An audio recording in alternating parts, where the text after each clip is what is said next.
Ladies and gentlemen, filmmakers and moviegoers alike, welcome back to Craig the Casual. I'm your host, Recuffs, and joining me as always is the amazing Dorky Dev. Say hi, Dev. You about to get shell shocked. Sorry, I am listening to that though to start this off because that gets you in the mood for these movies. Straight up. Do they? Does it really? No, I understand. Yes. That's the best part of this movie was that song. So What? Hold on. We're gonna have some discussions then. So, today is a special day. We're talking about stuff. We're doing some special things. Before we get into this week, is there anything you want to talk about at all? Not really. Your mic might be a little far. I guess it's far. It also. Oh, it's fell down. That's what happened. Okay.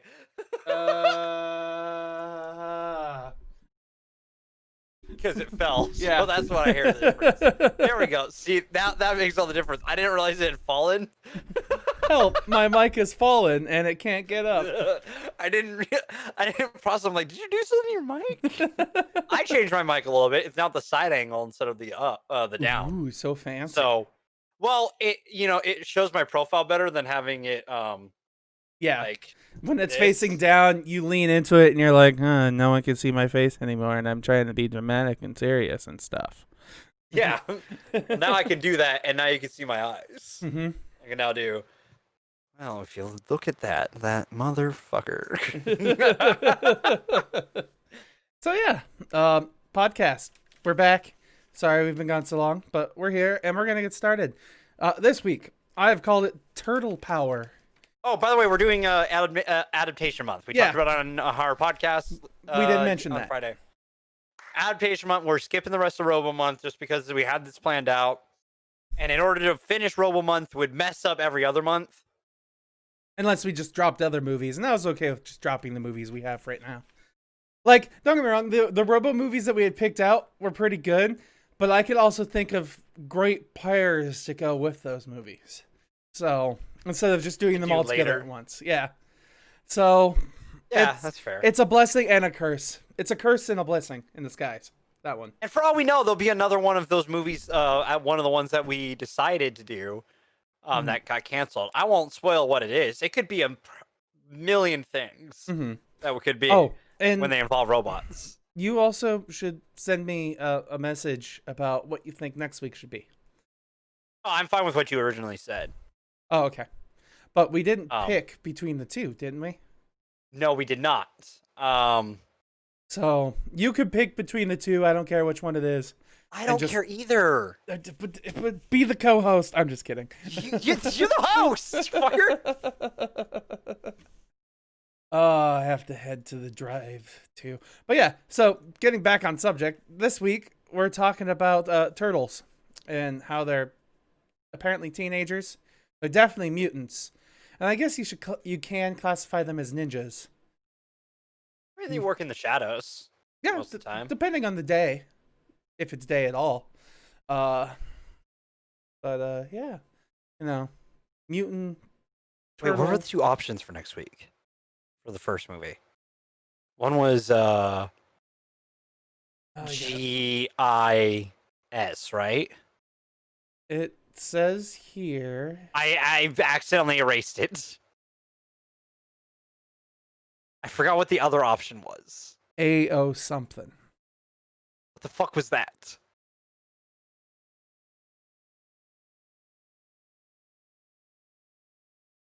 Can we unsave? I'm gonna leave. Hold on, I'm going. AOT?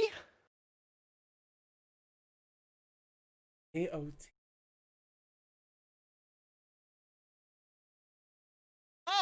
Oh! I don't remember it. If you remember and you want to watch. Oh.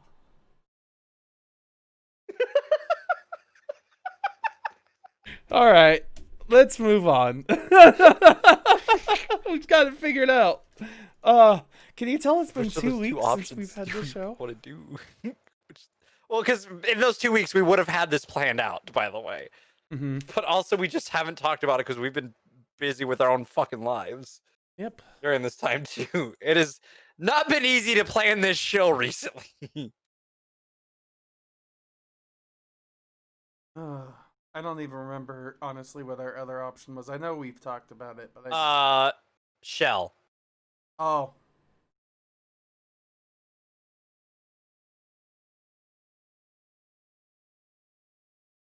Do I want to watch a movie that sparked a lot of controversy, or do I want to watch a movie that I have to read everything?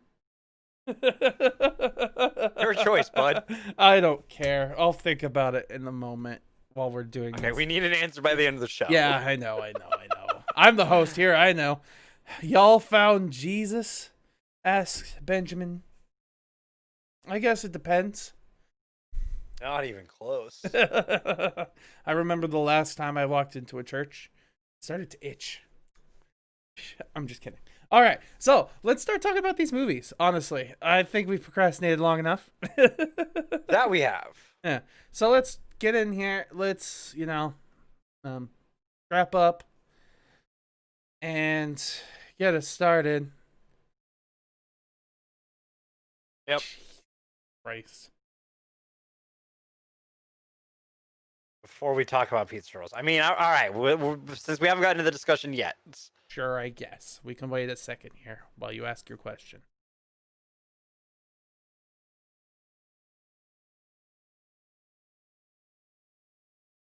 If I could ask God one question, what would I ask?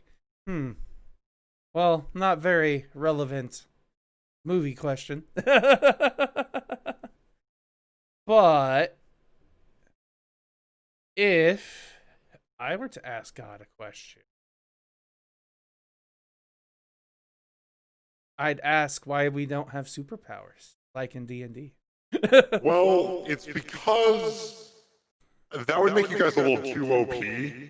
You've already made yourselves the top of the food chain, and I'm kind of pissed off about it.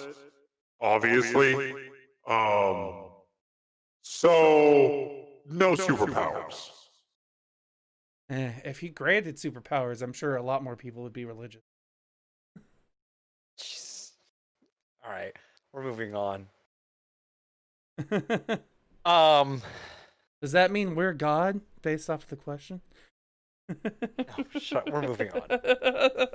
Sorry, I love those little paradoxes, but sure, I guess we're moving on. Great question. I love it. Well, ask another. We'll answer it after the conversation, I guess. But let's talk about Teenage Mutant Ninja Turtles. Turtles. Power. Okay, I'm gonna be straight up honest with you. Okay. I forgot this movie's actually kind of fun in its own little way. Okay. It's not bad in the sense of like, this is a Michael Bay related one, right? Mm-hmm. But it doesn't feel like the Transformers movies bad, if that makes sense. Because like those movies are bad, like legitimately bad, right? The Transformers movies. Well, yeah. Well, depends on which ones, but I'd say the Transformer movie. Comparing them to compared to this, like I'm curious what happened, because these actually have some fun. They actually kind of feel like the character should a little bit, at least more similar to what they felt like in the show of the 2000s. I don't know if you watched that version of the Turtles growing up. They feel kind of like that. I'm not a huge fan of their design. 100%. Their design is the worst part about this. I think like the way some of the cosmetic choices make sense, and I kind of like. But the turtle themselves look off-putting. Like, Donatello having the like goggle things on top of his head, I think that makes sense for his character, and it's been an archetype of his character now going forward because of it. It makes sense. Like there are certain things that they do to each of these characters that make sense, but just the base turtle itself isn't right. Yeah, and the like I honestly, Donatello was one of my complaints with the Turtles. Like, I don't mind that he's covered in equipment. It makes sense. He's the genius, he's the tech genius, and all that stuff is fine. The thing that weirded me out about him is his head would change size sometimes. And it's not really very noticeable, but like the top of his head would be more pear-shaped sometimes, and it bugged me. But that's only because I'm assuming camera angles. Uh it's just he was one of the characters that I felt like, why is your head shaped that way? Mikey looked the worst. Yes, how he was kind of squished like a toad, at least to me. Yeah, that was the weirdest choice to make. Like it was like they were attempting to make him look kind of. They're all cute? individuals, I guess. I don't They were know. trying to make him the adorable one, but it made him look worse. I'd rather hang out with Leo and Raph than Mikey. Mm-hmm. But I will say though, their personalities felt like what I would expect from their characters, having known the shows. In the sense that Mikey's kind of the goofball, Mm-hmm. Donatello's the smart one, Mm-hmm. Leo's the leader, but he's always questioning his leadership ability. That is like a huge part of him in that show that I watched a lot growing up. Mm-hmm. He would question his ability as a leader, which I'm okay with that for the first two movies. I think that works. And then Raph being the strong-headed, brash, not always listening, but does love his brothers. Mm-hmm. They all felt like their characters to me, if that makes sense. Like they had the heart of the characters in it, which surprises me upon rewatching. Because I mean, I think I remembered that, but it wasn't something that stuck with me Mm-hmm. because Michael Bay has done the Transformers so dirty for so long Yeah. that they don't exactly have that heart until Bumblebee when he took his hands off. Mm-hmm. That if I forgot that he can make a product that has the heart of its source material in it, which is weird to me. Yes. Sorry. This was produced by Michael Bay. It was not directed, just so you know. Oh, okay, that's probably why. It did come out real quick, August 8th, 2014, with a budget of $125 million. Opening US weekend made $65 million with a US gross of $191 million and a worldwide of $484 million. Okay. But now that that's been said and done, I'm going to talk about the characters. I actually kind of thought the characters were a little too one-dimensional. Like, I know each one of them has their own characteristics, but I thought they were all very heavily like that one thing. The only character that I thought had the it was interesting because to me, watching this movie, it felt like only, like, if we were going to talk about character change and development, only one character really developed in this movie, and the technically I'd say two characters developed, but that character, the second character, is the group as a whole. Like, it's less that, say, one person Is the one that gets out of that fight? Are they a turtle or are they a human? I was thinking Turtles in this instance. Okay, I think I know which one you're referring to. Okay. And his character development is kind of played for laughs at one moment.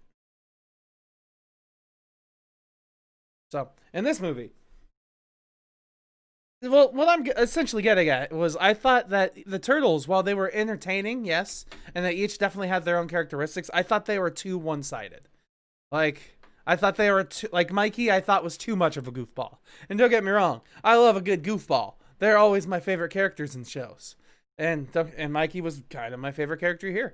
But also at the same time wasn't, because you could almost always predict that he wasn't quite understanding what's going on. Or if he did, he'd find something goofy to do with it. And some of the things, like, in the next movie, it's more ridiculous, but how smart they make Donatello out to be. Well, I will argue that is how he, like, okay, so this came out in 2014. The most recent version of Turtles ended in 2010. Mm-hmm. And that's kind of how his character was during those. I will defend that. Okay. Because he was just a little overly smart sometimes. because like they kind of went off of the last version, which is just Teenage Mutant Ninja Turtles from 2003 to 2010. I don't think one of the other ones had started yet, because the most recent movie that had the Turtles in it would have been the TMNT animated movie. Which maybe we'll do that at some point. Who knows? But like they were definitely heavily influenced by the archetypes that were created from that show. I could definitely tell that. So Mikey was kind of like that. Donatello was kind of like that. Like overly smart, stuff like that. So, I felt, well, I guess it's also because like I watched that show a lot that it kind of made sense to me. Okay. You know? Yeah. And I feel like if you didn't watch that version of the show a lot, this version of them might not be as, like, I guess it's because I have the versions of those characters in my head that the archetypes work. I hear you. That makes sense. Like, I honestly feel like they work in a way, but at the same time, I also feel like they don't. Like, it works totally fine. I just feel like this movie is a little too simple. Oh, that's fair. That's a fair complaint. Like, I'm not gonna argue too simple against it. Like, the characters and how they develop, like the way they react and how they develop is from point A to point B is barely any change. It's fine. The story itself, like why this happens and then for what reasons and how we end up getting here, also very simple. Like, Shredder is definitely a villain for a bad guy because he's just a bad guy. Like, yes, that's just it. And there's a couple of things that I was kind of questioning. Like, Will Arnett was definitely someone I was interested. I was like, why? Why is he here? Yeah, because Will Arnett. Apparently, yeah. I wish I could do a good Will Arnett impersonation, but I can't. But well, you see here, no, it's not quite. It's no. A little too voice actory and not quite. I could maybe do his Batman because I'm Batman. I got bad at the end, but because I'm Batman, the Lego Batman. Like, hearing his voice, I was like, why is this you? He was definitely the main part of the movie that kept pulling me out. Like, I was like, this is not, I don't know, like, it both fits him as an actor, like, in all the movies he's been in. Like, yeah, he's Lego Batman. He's done especially after, what is it? The one with, that he's in the TV show. BoJack Horseman? No, other TV show. Arrested Development. Okay. Yeah. That character definitely, like, you could tell they pulled a little bit from that for him. He was also Slade from Teen Titans Go to the movies, and like. Yes, I remember that. We talked about that. That you got Lego Batman for that role, and you were like, "I hate it here." Let's see. I'm trying to look at other. Like he did episodes of The Simpsons. That's cool. 30 Rock, The Cleveland Show, Men in Black 3. He was an uncredited person in Men in Black 3. But like, he was interesting. I was wondering this too. Megan Fox. Why Megan Fox? I think she's fine in this movie. No, yeah, she definitely is fine in this movie. She gets to act more in these two movies. Like, not to spoil too much ahead, she gets to act more in these two movies than she did in any of the Transformers. That's 100% true. Like, it's one of those movies where I'm like, these are dumb, fun movies, in my opinion. They're just popcorn flicks. But, like, she actually gets to act in them, which is kind of nice to see. Because we haven't watched anything else with her yet on this show other than Transformers, and it's such a polarity. I mean, even in the next movie, like, oh god, you can tell there's some Michael Bay in there. That's all I thought watching the next movie was, oh my god, it's a Michael Bay movie.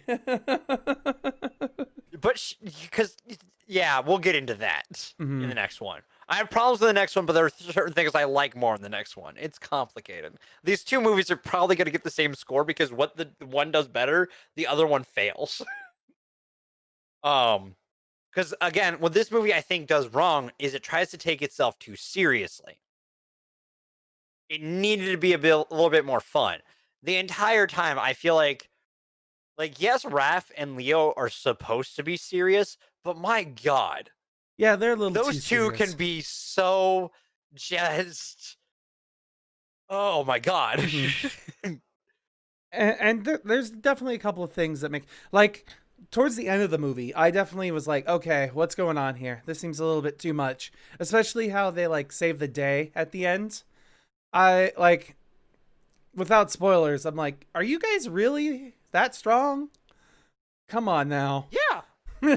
They don't They were show. throwing shipping containers, dude. Yes and no. Like,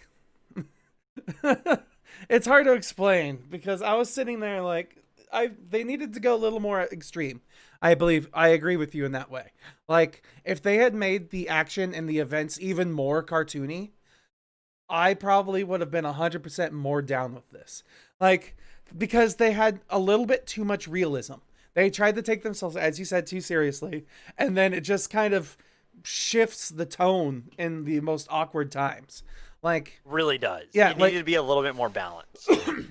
so and oddly enough, I think the more balanced would be more cartoony. I agree. I also think Leo maybe shouldn't have been as serious. He should have been more zen rather than conflict. Remind me, was it in the 2000s cartoon? Does Leo get the power of healing hands, or is that just the comic books? It might have been comic books. Okay. I don't think he had healing hands. Dude, you know how long it's been since I watched that version of them? It's many years. Yeah, dude. Somewhere around like 2008, 2000 area.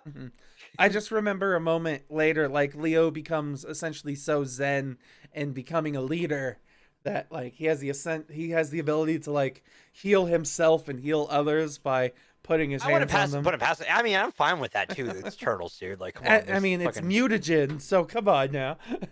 I could care less if they figure out how to heal each other. That's just like, all right, cool, whatever. Yeah, it just means They're that battles Teenage can be Mutant more Ninja epic. Turtles. Whatever. Rules out window. So one thing I will say, I wanted from Saks Industries, because if I remember correctly, Saks is the industry that created those little robo chompers. Mhm. I don't know if you remember them from the show. Let me check real quick if I can find T chompers robot images. All right, robot TMNT. No.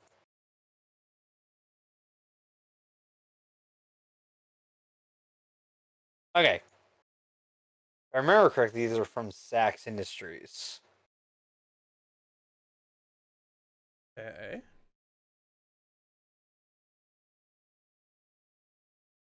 TMNT. Or, oh no. Did they create the other thing?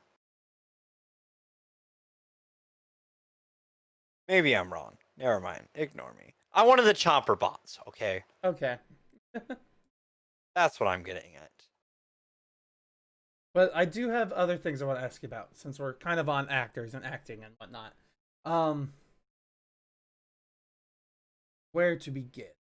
Let's start with voice acting. Did you know? I'm sure some people didn't. Like I didn't know this. Not Johnny did. Knoxville voiced Leonardo. Yes. Yeah. I think he does a great job. I agree. He does a fantastic job. Like so much to the point where I'm like, huh, I didn't know that was Johnny Knoxville. Yeah. Again, I think the actors who played the turtles do a great job playing the turtles that they were given. I don't think they do a bad job playing the Ninja Turtles. I just think the Ninja Turtles aren't like the best version of them, No. but they're still fun in a way. They're Okay, then I guess the next question I have is, the guy that they got for Shredder, Tohiro Masamune. Yes. I felt like he called in this performance.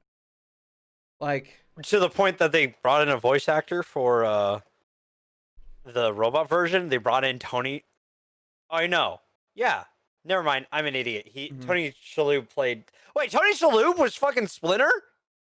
Splinter, yes. Did the What? voice? Yes. I was looking at that too. Monk was the voice of Splinter. How did I miss that? Okay, I was looking at Danny Woodburn here. I was like, who is he? And why is what? Who? All right. I didn't realize I missed that. Yeah. But no, this Tohiro Masamune, like, he plays Shredder, but he doesn't move really. He doesn't really react super well to what's going on either. And you want to know what it is? I think it's because they're trying to be too serious. probably, yeah. Like, he did not fit in this movie at all.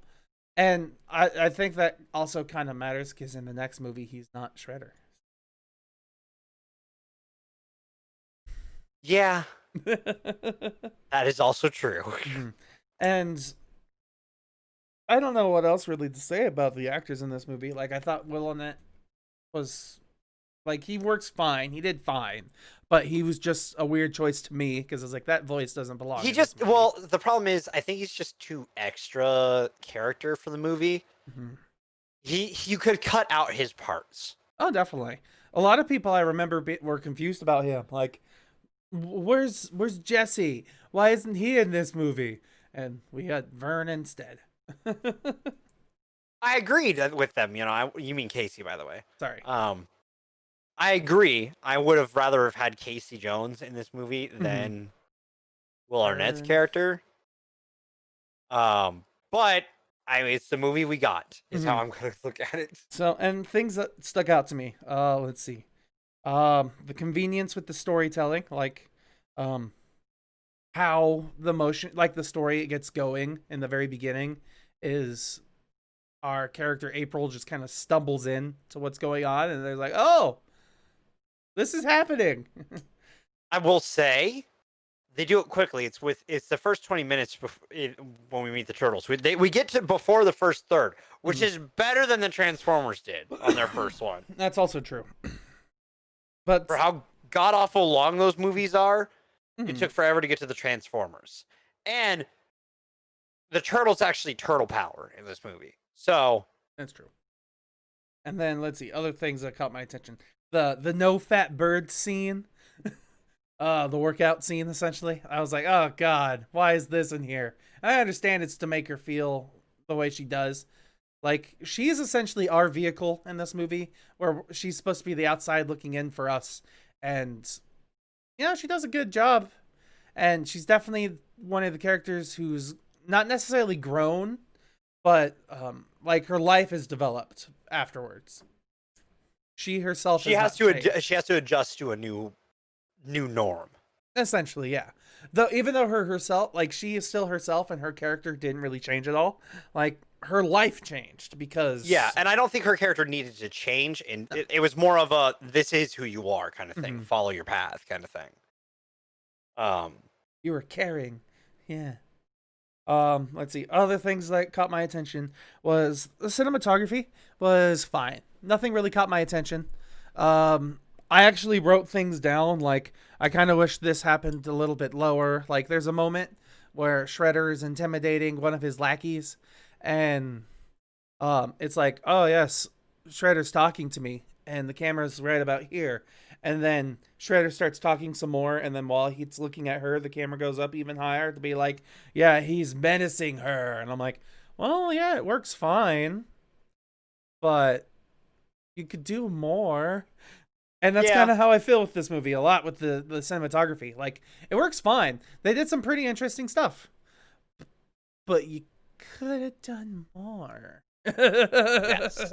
I'm not going to argue that. So, I don't know. I thought it was good, I guess, overall.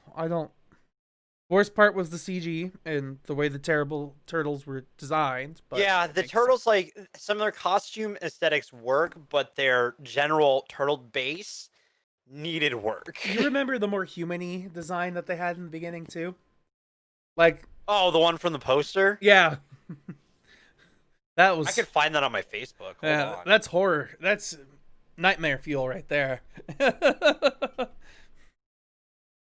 If I remember correctly, they definitely changed it some. Yeah, people are like, it's too human.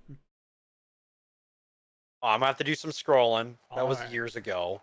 You could probably go to Google and be like, original Nope. I know it's there, TMNT so I'm just gonna scroll. design. Gotta keep scrolling. 2014. Because I actually haven't posted a lot since, like, 2016. So, this actually might be pretty easy.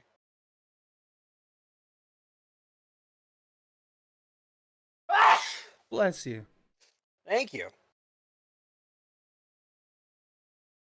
I am currently in 2017. I'm almost there.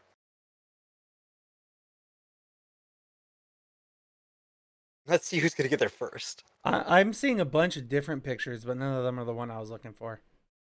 Like, I'm thinking specifically of the scene with Mikey. But, yeah. Oh, there's so much scrolling. That's what happens. I did a lot of posting in 2016. That's before I really had Twitter. I was still because I was still using fucking Facebook to post my streams and stuff.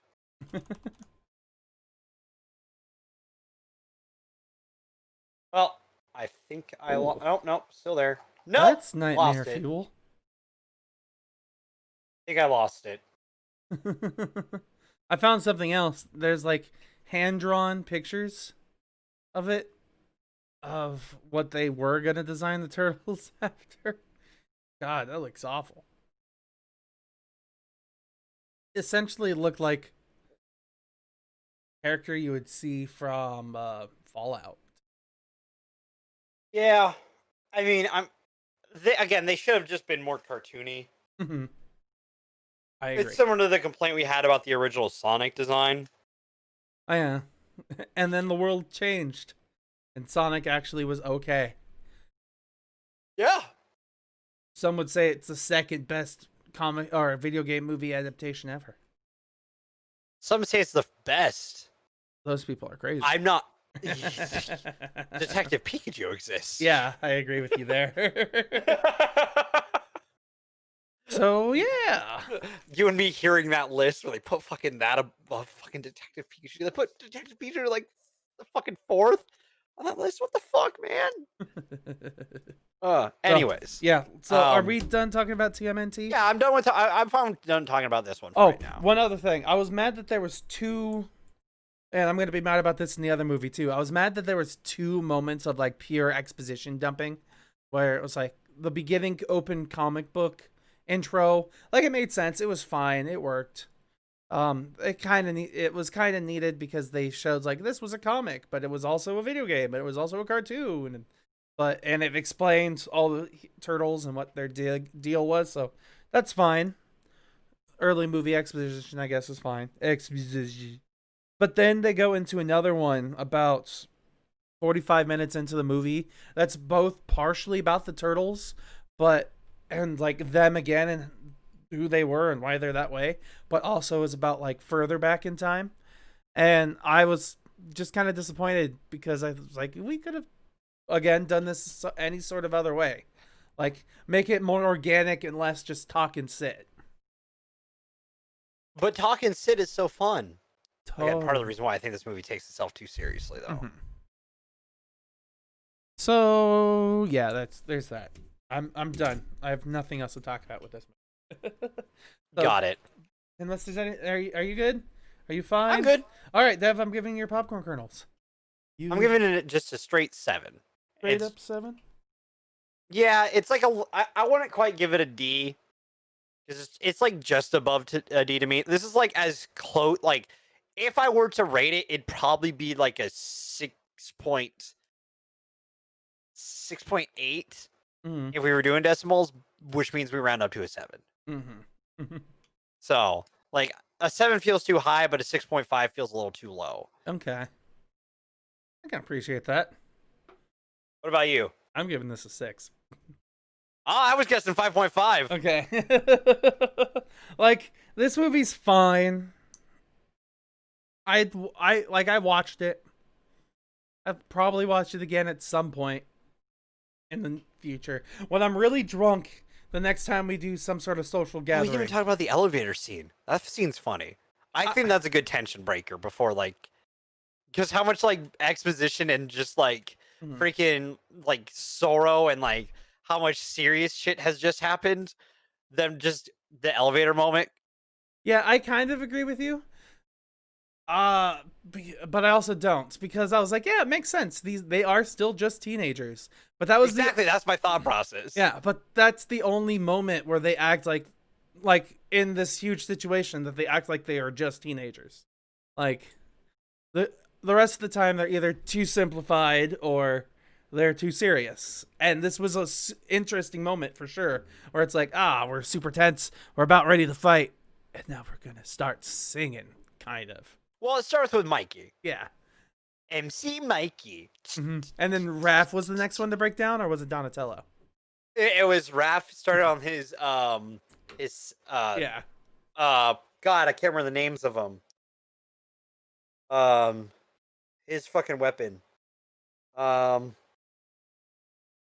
can't remember what they're called. Hi. Are they size? I don't know. I don't remember. I wanted to say size, but I don't remember if they were size. Let's see. Twin Psy. Yep. Okay, all right. I was right. I just wasn't confident in my answer. And then when he starts beatboxing is when Dom starts going, and then Leo starts going with the swords. I think it's kind of charming and fun. Yeah, that was definitely the most character-driven scene in the whole movie that I enjoyed. So, yeah, a nice solid 6. So now we're moving on. Next movie we're gonna start talking about here is Teenage Mutant Ninja Turtles: Out of the Shadow. Ooh.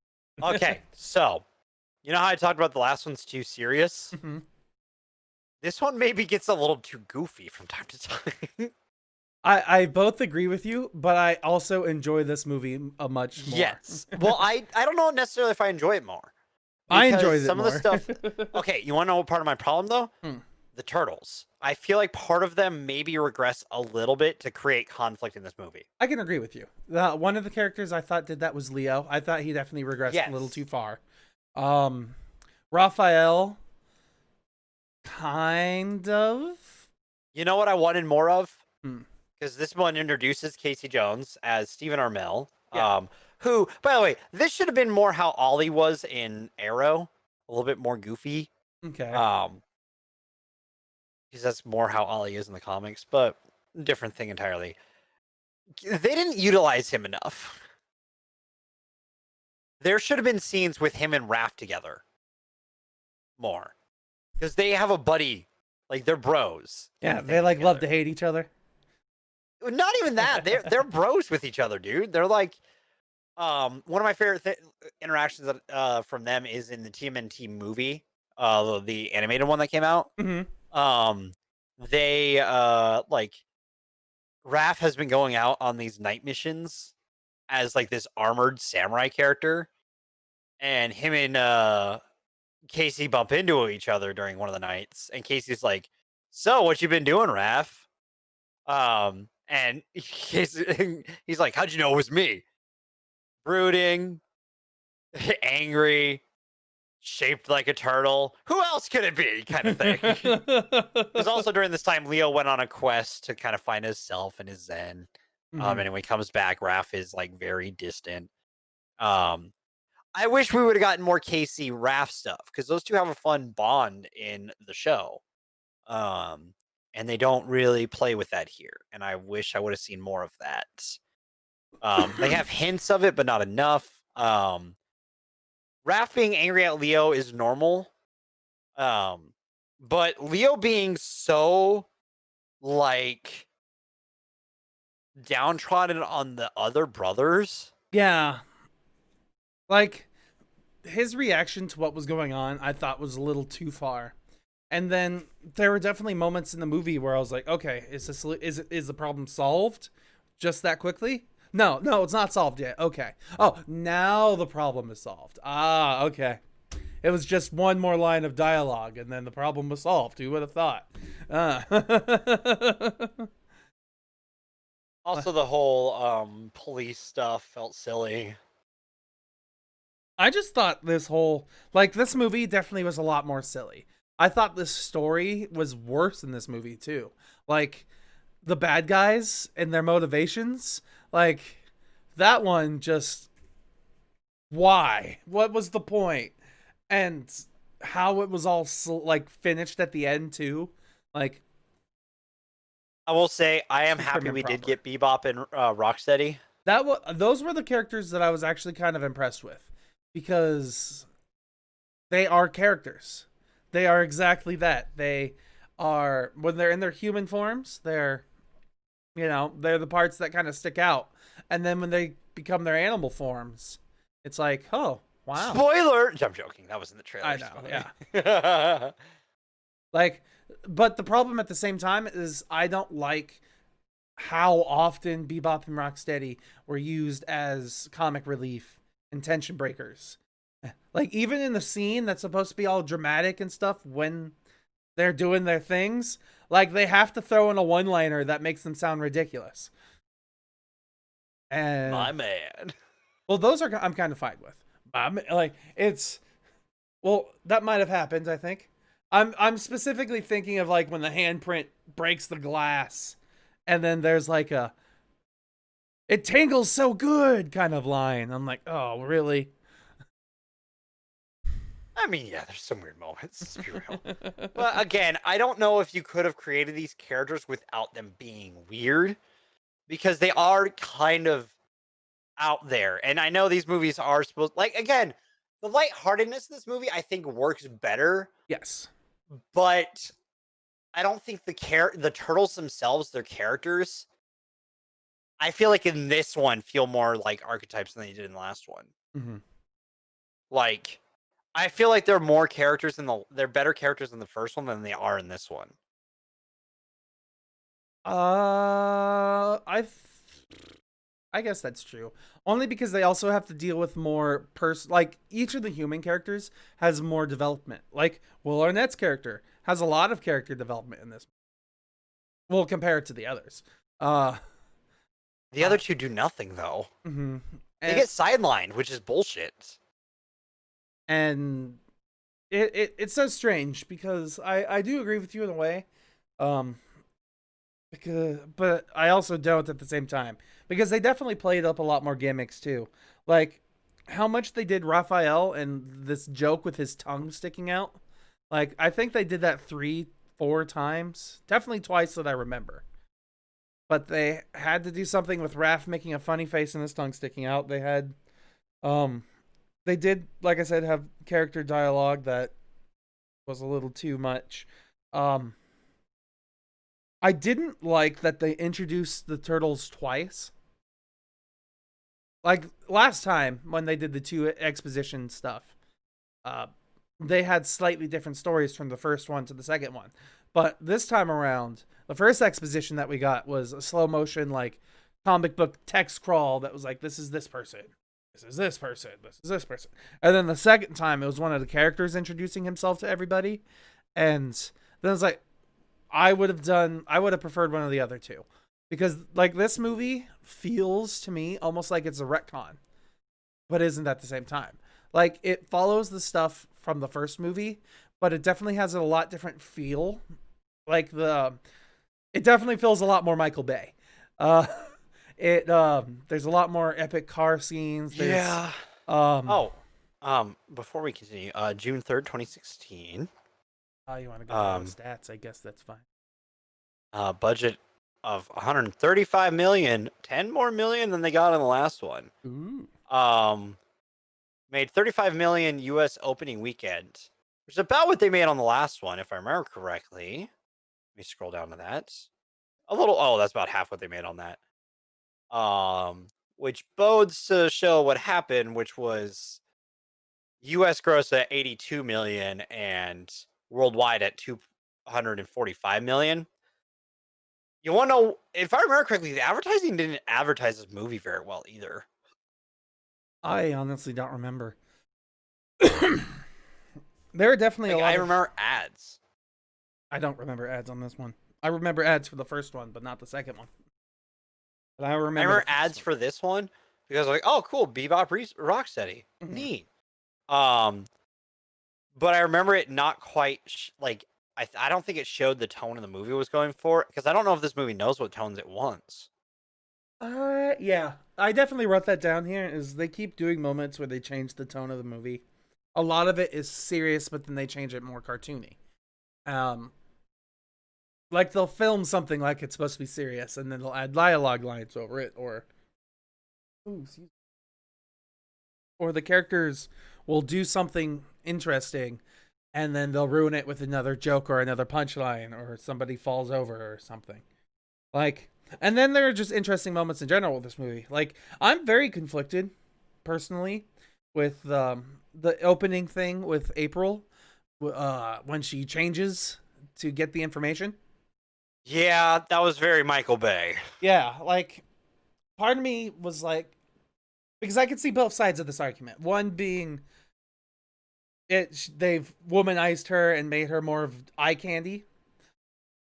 Or two, they're empowering her because she knows how to use what she was born with. But the problem is, okay, you want to know the problem with it was? Sure. Male gaze. Yeah. That was it. There was 100% male gaze in there. Like, I could see that defense, and then my retort is, but this was that I don't think Megan Fox was like, we need to have this scene for power. You know what I mean? No. That was 100% a male director or producer going like, we need her short skirt, white t-shirt tied up, white button up tied. Mm-hmm. And which also led me to a moment specifically where they didn't do continuity right. Or at least they just cut a scene out because it fit better, because she puts the skirt on and then the next scene she doesn't have pants underneath her skirt. Yeah. I mean, that's just to make, she's just that quick at it. She wasn't wearing, I don't think she was wearing pants. Was she wearing like long stockings and a shorter, like a black skirt, I thought originally, with the nerd outfit? I don't remember. I wasn't paying attention to that because I was kind of like, oh yeah, Michael Bay. It's weird. I just don't know. But I definitely sat there. I was like, yep, this is a moment that I really don't know how I feel about. Let's see. Like, I know what the movie's trying to make me feel about it, but I'm like, yeah. And then I did like some of the comedic references, like the Transformers jokes for one. That was kind of funny, at least the one. But at the same time, they definitely ruined what they were going for, especially with the bad guys. Like Krang, Commander Krang, Krang. Commander Krang. Yeah, he was. I don't know how I feel about it. Like, he's not in the movie enough. Yes. For one, and two, like, it's so hard because Shredder is the bad guy in the beginning of this movie. End of the movie, Krang's the bad guy in this movie, and it all just finishes up so nicely. There's no resolution. Like, I understand it's supposed to be like setting a story, an example, like, oh, Shredder, bad guy, Krang, badder guy. Ooh. But I just didn't like what happened. It really didn't feel good, like good storytelling.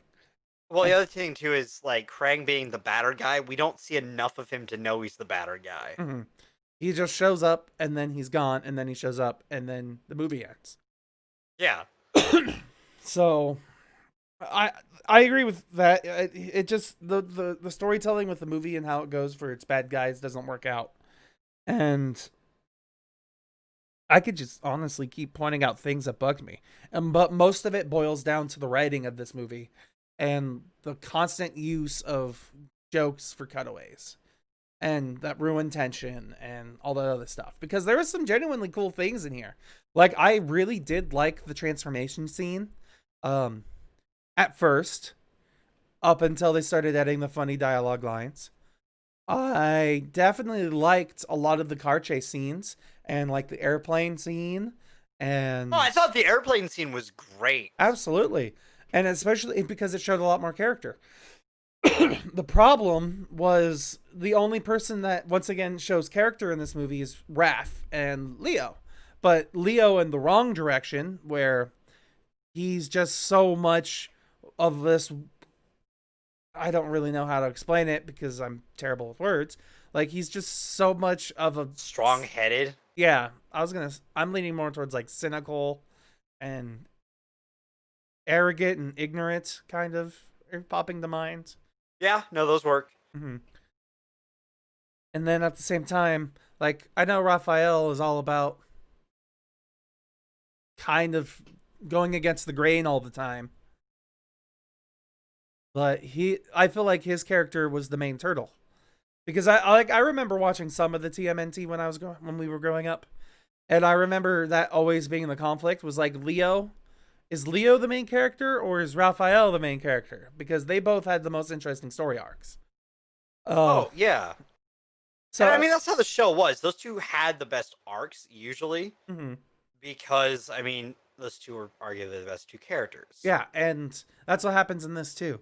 Those two characters are really the only ones who have character arcs. I mean, other than Vern. But, yeah. There's that. Yeah. And this movie, I definitely have a much bigger complaint about how smart Donatello was. It was very obnoxious in this movie how much he was just like, I scanned this thing, and now I know everything about it in 1 second. I even know the theoretical possibilities behind it. You want to hear about it? My argument for that is he's kind of like that in the show. Mm-hmm. I don't know. I think my problem with this movie, though, is just like Dom and Leo. And even like Mikey and Raph at moments. Like, Mikey feels dumbed down more than the last one. Mm-hmm. Like, they did Mikey dirty a little bit. They made him into an idiot. Like, he's supposed to be a lovable goof, not an actual idiot. Yeah, like, you still have to remember they're highly trained ninjas, supposedly. So, with super mutant reflexes. So part of me was wondering, like, the first beginning tension scene when the pizza falls, I was like, is that really going to happen? Maybe. Yeah. But that one I can understand. But everything else with Mikey where he's just, like, not noticing anything, it feels like. They kind of made him into a California surfer bro. Yeah, a little bit more than he should have been.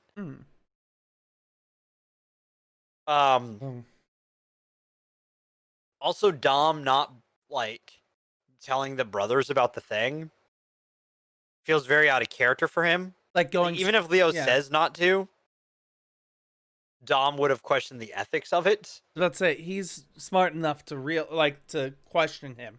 Like, that was one of the dynamics that I liked, was Donatello was like, he knew that Leonardo was supposed to be like the spiritual leader of the group, but he was also smart enough to be like, you're making the wrong choice. You realize that, right? Yeah. And that's not something that happens in this movie. He just kind of follows until he's needed for the plane scene, and then he leads. And, like, Raph, big-headed, yes. But it also feels like he's big-headed to create conflict with Leo now more than normal. But those two have conflict with each other, but, like, I feel like Raph was more... I don't feel like Raph changed much. I just feel like Leo changed the most. Like, from first movie to the second movie, I feel like Raph is essentially still the same character. Yes. But Leo changed so much that Raphael's... Yes. I think that's my problem with it. Like, Raph should have changed if Leo changed. Mm-hmm. But because he didn't change and Leo changed a lot, it just like it feels like such forced conflict. I mean, the show does that from time to time, but like it doesn't feel like it's built up to it. Because I guess the show has the advantage too that it could build up that conflict for the better part of a season before reaching it. This one just does it. Yeah, especially the problem I have is the conflict. Like the moral of the last movie was essentially teamwork makes the dream work. Like you work together and everything will be fine. In this movie, the moral is kind of the same thing, but because they forgot that from the last movie, like it just feels so extreme. Yeah. Like that was something I genuinely didn't like. I wanted to bring that up and didn't at the same time, because the first thing I thought about was character regression that happens between every sequel. So I've been trying not to bring that up as often. But well, I don't think it happens in between every sequel. It happens in a lot of sequels. Let me rephrase that. Well, written sequels, it doesn't happen. I would say a lot of the Marvel movies don't have character regression. The character, not to toot the Marvel horn more than I normally do, but you do have to agree that Marvel does build on what they've built from the prior movies. They don't make the character regress. Like that's how Civil War happened. Those characters, Tony and Cap, were built up to that point. Like Cap going from the soldier boy, the Boy Scout, to being the one who questions government, and Tony going from the loose cannon to the guy who questions if he should do these things because of things that have happened before. And that's how you build sequels. You want to know another great sequel? Shrek 2. Shrek 2 builds off of what the previous one did without regressing the characters. Like Shrek is, questioning whether or not he's good enough, but in a way that makes sense because he's in a new environment. He realizes where Fiona came from, and he wants to give her more. You know what I mean? He doesn't feel like he gives enough. And so that's where that character, you build off of what the character's flaw, because his flaws weren't gone by the end of the first Shrek. He was just able to see past his flaws to fall in love. And then for the third Shrek, we don't talk about that one. That doesn't exist. There. It goes Shrek, Shrek 2, Shrek 4. The third one never came out. I don't know what happened. Yeah, no ideas. No clue. I will be honest, the Shrek 2 did have my favorite music cover for the longest time. Of I Need a Hero? Yeah. That is the version that is in my head forever whenever I think of that song. No, I agree with you. It's definitely... and it's not because it's the first version of that song I ever heard. No. It wasn't for me, but it's the version that sticks with me because of the musical beats. And I can when I listen to it on Spotify, I can hear the musical beats of when the giant Gingy starts. And when Puss pulls out this hat... Big eyes. Oh. Sword fighting. I need a hero, and then it ends. Yeah, eventually we're gonna watch that. We are gonna eventually watch it. Yeah. We have to. But yeah. But that's my problem with this. I will allow you to call out character regression sequels. That's perfectly fine. That's a fair critique because I hate it too. Because it was the first thing I thought about in this movie. I was like, I bet you anything. It's not gonna be a developed story where they grow beyond.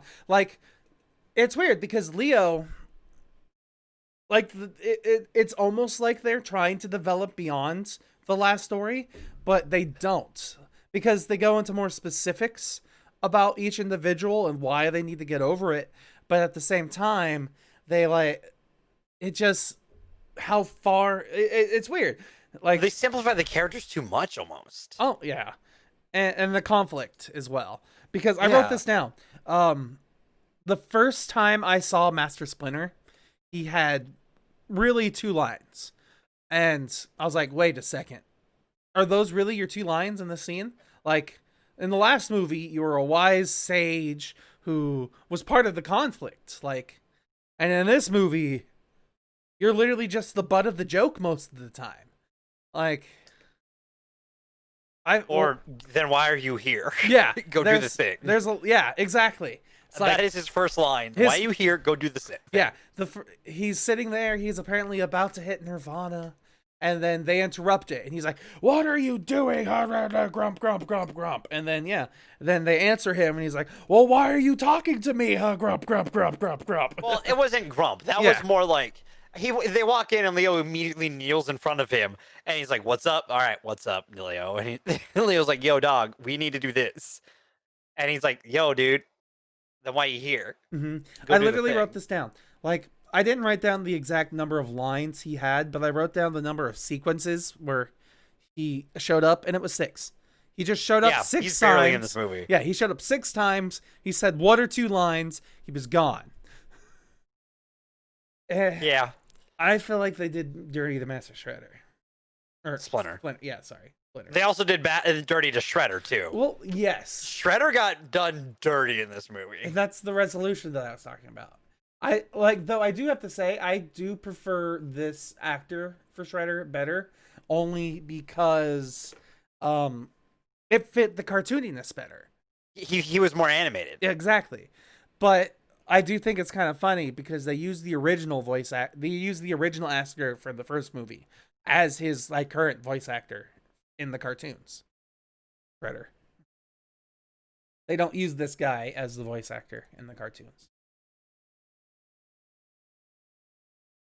Oh. Well, the other guy had a great Shredder voice. Which I wanted to talk about that too. I don't know why I didn't bring it up then. I thought it was interesting in the first movie. Shredder spoke in his language that he spoke. I don't want to say the wrong one and offend people. I believe it's Japanese because I believe Shredder is Japanese. So he spoke most of the movie in Japanese, and then when he starts coming in contact with the turtles, it's all English. This movie, all he speaks is English.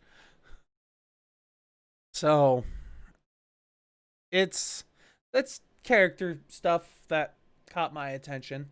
Doesn't make a ton of sense. And there's specifics I want to get into too, like more spoilery specific things for sure. Yeah.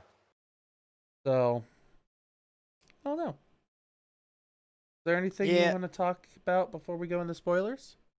Let's just dive into spoilers. All right. Well, one thing I just thought about this cinematography. Go ahead. And the scores, of course.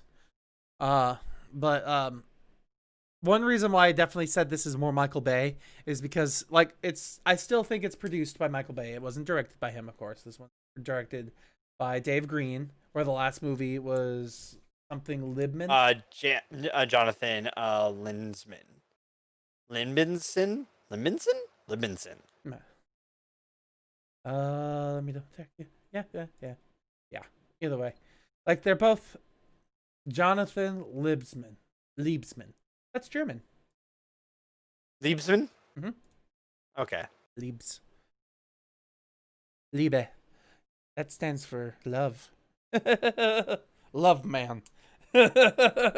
His family was a slut when they were growing up. I don't know. That's how last names work, right? They're your profession? Yeah. I mean, mine does. We've talked about that before. I won't say what it is because then someone's going to be translating it. No, I'm pretty sure my last name is out there in some form or another. Probably, yeah. But oh wait, mine's on HMD website actually. That's funny. But getting back to the cinematography, the male gaze for the scene with April changing, I was like, yep, that seems very Michael Bay. They did have some really great moments. Like the airplane scene was one of my favorites. It was well-directed action. Yes. Another one that I'm thinking of that really caught my eye was the tank driving through the city, I think it was. I just remember cars exploding in every direction, and I was like, oh, yep, there's the trailer plow truck scene that I remember seeing that in the trailer. I've been the entire time I'm going like, when's that trailer shot? I can't remember. I've seen this before, but I don't remember when the trailer shot is. There's the trailer shot. I forgot that he didn't have actual things that he should have had, and he had makeshift stuff, which made me a little upset. So, the best thing this movie does is its action, in my opinion. But once you get past that and start boiling it down, it kind of sort of falls apart for me. But it's still overall more enjoyable to me than the last movie.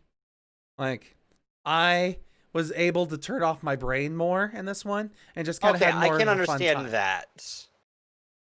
I think my problem is because my brain, like, I don't know what it was that, like, I think because I was able to do that with the first one more, and with this one because I had already somewhat invested in the characters, like, the regression of bothers me more Mm-hmm. than it should. Like, mind you, I do think the action in this movie is a lot more fun. And I think some of the character stuff is a little bit more fun, but also like the sidelining of two characters for half the movie sucks. Um, But were they I don't really like that. sidelined? They were sidelined. Yeah. Because we have the Okay, if difference this of was like the opinion. show or like the comics, they would have had their own quests that they were doing. Mm-hmm. But no, they get sidelined. Yeah, So I think that's part of my issue with it. I can appreciate that. They Popcorn? don't use like it's the Teenage Mutant Ninja Turtles, not the Teenage Mutant Ninja Duo. Well, not just that. Like those two, those two are part of the Turtles. Okay, Mm-hmm. they might not be turtles, but they're part of the Turtles. Mhm. So them getting sidelined like that just doesn't feel right to me. They're loved characters. Mhm. Don't do that. I'm just Points. thinking of a yellow jumpsuit now. Red hair, yellow jumpsuit. Points. Fine. Popcorns. This movie I'm going to give a 7. It's well, yeah, 7's fine. It's better than the 6. It's like I'd probably do a 6.75 if we could, since we're doing ratios. But yeah, That's fair. I'm probably closer to a 6 on this one, actually, funny enough. the exact same score for different reasons. Hey, and that's understandable. These again, these two movies are very like in the same grade. Mhm. Like that's the thing. Guess it depends on what you're looking for. Yeah, exactly. Like I think if this wasn't a sequel, I'd like it more. Mm-hmm. I'll say that. I definitely feel like they tried to play it off like it wasn't a sequel. Because Problem is, it is. Yeah, because like I kind of brought that up towards the beginning of this, and I got distracted somewhere in between, where I had said something along the lines of they kind of retconned it, where they kind of the whole mood of this movie is different, the whole action is different, and the storytelling is slightly different as well. But it's and they barely reference the last movie. Well, they reference it enough with Will Arnett being there. That's my problem. Mm-hmm. He's there enough, and his whole character is based off of the last movie. Mm-hmm. That is why it's so connected to the last movie, in my opinion. Mm-hmm. So, and that's why there isn't. I'm not gonna be able to disconnect it because you also part of your entire one of your main characters' entire arc revolves around the fact that he was in the last movie. Yeah, I mean, a whole arc of this movie revolves around the conflict of a bad guy from the last movie until the movie doesn't revolve around him anymore. So, again, also I'm not a huge fan. Like again, if this movie was just a standalone, it could work, but also I'd probably be pissed off at that end part too. mm-hmm. So I don't know if it would necessarily raise it up. Okay, that makes sense to me. So, do we want to move on to spoilers? All right, hang on. I have to do something. I don't know why cameras keep changing when I change them every week. Yeah, I don't know either, man. Transform. Yes, there we go. Okay. We are now spoiling. My camera's off too a little bit, but it doesn't matter. So, where do we want to start? I want to, since we were last kind of talking about Shredder. Let's start with that. Okay. They did Shredder wrong in this movie because, like, he's the main villain for 2/3 of this film, And it's weird because the conflict starts with the Doctor. It then escalates up to Shredder. Shredder then instantly bows without any sort of conflict to Krang. Like, there's no reason why Shredder would just listen to Krang. It just kind of happened. Fucks off for the next hour. Yeah, Krang fucks off for the next hour. Shredder disposes with the Doctor. We don't know what happens with him. He's just gone. Krang freezes Shredder. So that's just end of Shredder, end of all his conflict, problem resolved. That's it, we're done with him. And then we go to Krang being the bad guy that would the Turtles defeat. Really easily. Yes. So I was very disappointed with that. Because, like, there's a natural progression of severity with the characters.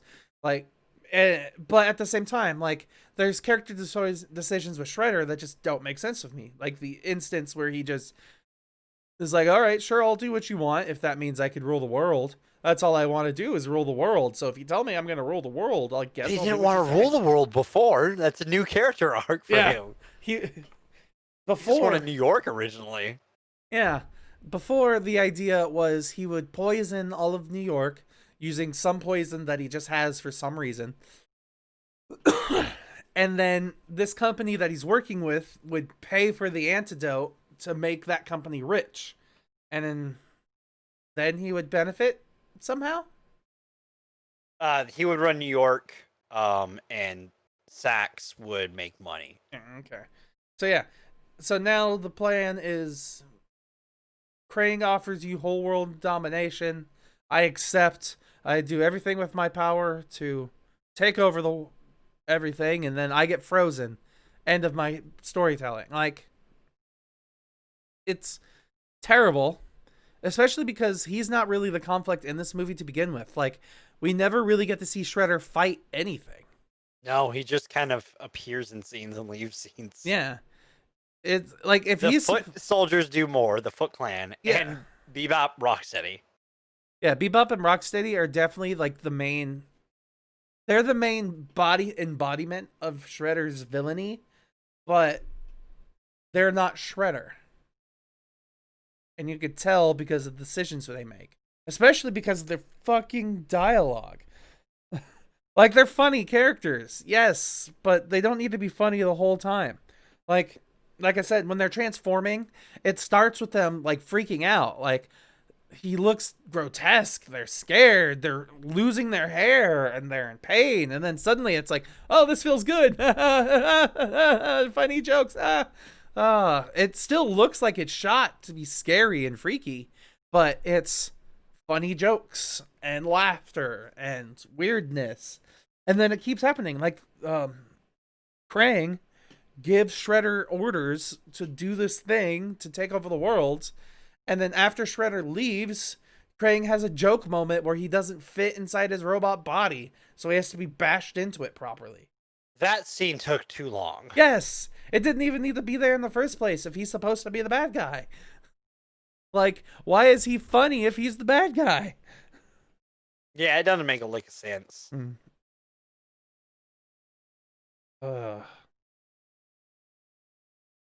And I actually had a problem in the beginning with Stephen Amell's character, Jesse, because sure, he's a police officer doing Casey. It doesn't matter. He's not really the same character. Shut up, you. It's like I'm calling him Ong instead of Aang. That's not even close. And both are wrong. But Casey,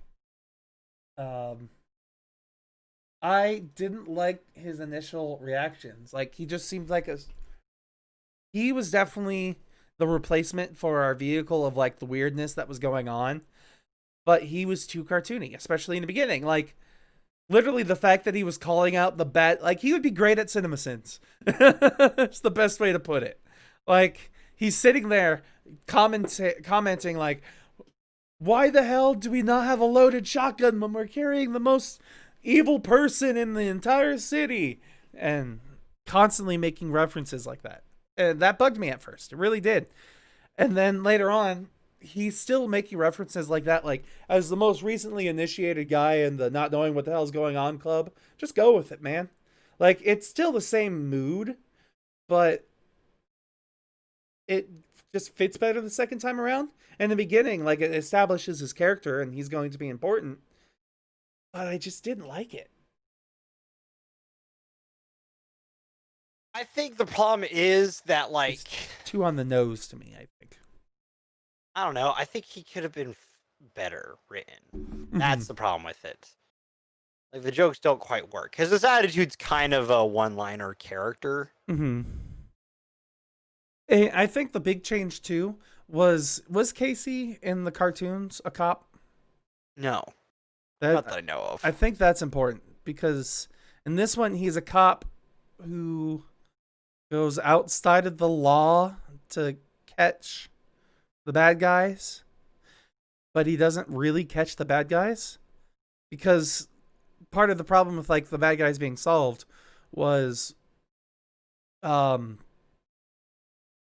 Bebop and I can't remember their names now suddenly. Rocksteady? Rocksteady, yeah. Like they just kind of fuck off at one point in this movie too.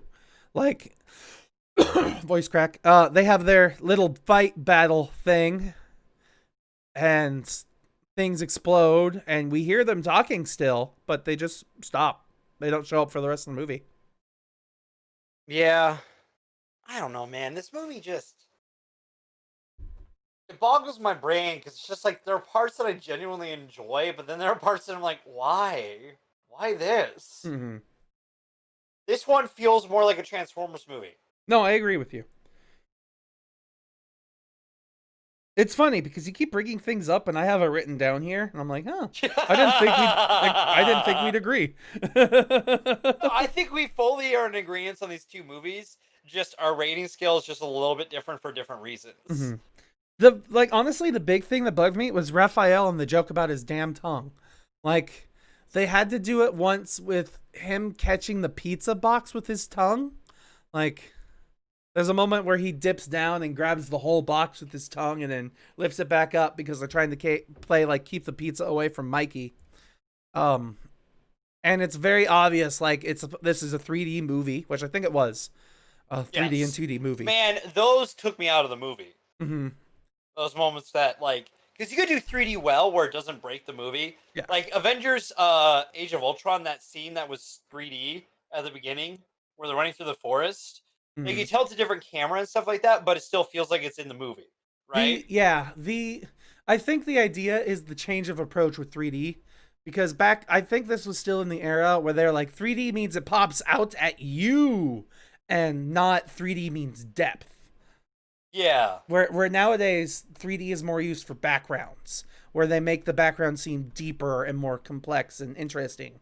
While in the past it was, hey, look at this pie coming at your face. Look at this tongue that's going into your mouth. I mean, in your face. And it happened again where he crashes into the plane for some reason. He smacks face first into the plane. That was kind of funny. Can we talk about the fact that, like, everyone on that plane had their parachutes ready to go with, like, automatic fucking shoots? No, yeah. Oh, great. You all have your parachutes on. That's the good news. The bad news, and then they're all thrown out of the plane. And instantly, do. And then the cockpit pilots eject. No, they eject and then go straight into parachute. Don't those seats have parachutes? By the way, that plane would not have ejector seats. That's true. It's a cargo plane. It's a military cargo plane. Those don't have ejector seats. I mean, they might. The military's pretty expensive. Why would the roof does not open? No, I know. So like a fighter jet, the top of the cockpit comes. Yeah, it just completely lifts off. Yeah. Yeah, and then you get shot out because the thing is that they fear if you get shot out too early, you hit the top of your thing like Goose and did. You snap your neck. Goose, talk to me, Goose. Well, you didn't do that. He, well, then his plane went. Yeah, but like way off in the distance. While him and Tom Cruise is holding his dead body in the ocean. Anyways, different movie. There wouldn't be a reason for ejector seats in that plane.